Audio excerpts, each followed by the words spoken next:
break for our reception. Thank you. My name is Kevin Kimberlin, and I had the privilege of working with Dr. Salk for about 9 years working on his AIDS vaccine. And I just really wanted to share a story with you.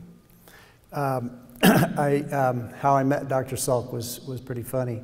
I was trying to educate myself about vaccinology, and I was right here at the Institute of Medicine studying. I was one of those ordinary people that was really concerned about the AIDS problem.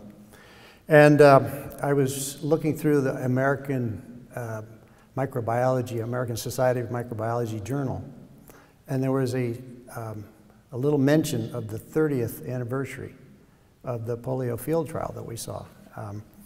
And there was a picture of Jonas in this article, and he was smiling, and he looked out, and it was just like one of those Harry Potter books where the sort of picture comes alive. And Dr. Salk was in the picture talking to me, and he said, "Call me."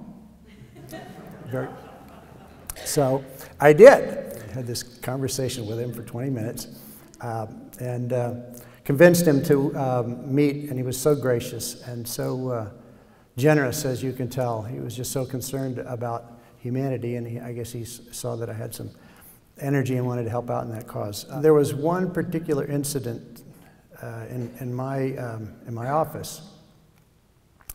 Jonas was 78, maybe 79 years old at the time. He'd been flying all over the world trying to get some of the trials done. We did 18 human clinical trials on the AIDS vaccine.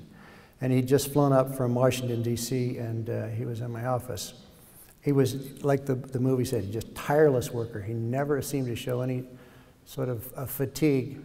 But this one particular day, he had sort of a little wince and a little, I don't know, it seemed like a little pain in his eye and a little tiredness.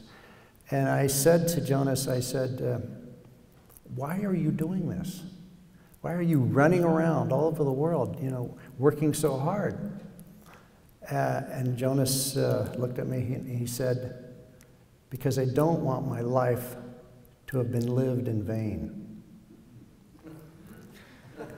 And I sat back, I said, "Jonas, you of all people, don't have to worry about that." And he shot right back at me and he said, "Yes, I do." And it was that determination to make every second count. It was that tirelessness that was just part of his genius. It was part of who Jonas was. And it went all the way to the end. I was with him just a few days before the very end. We flew from Kennedy to San Diego. He was in first class and I was in coach class. So he came back to get me as soon as the plane got into the air. He dragged me up to first class, but he wouldn't let me sit down. He wouldn't sit down. He wouldn't let me eat. He wouldn't eat for the entire plane ride from New York to San Diego. He was prodding me, coaching me, teaching me, and trying to get me to understand the importance of the work that we were doing. And you know, he was trying to say something.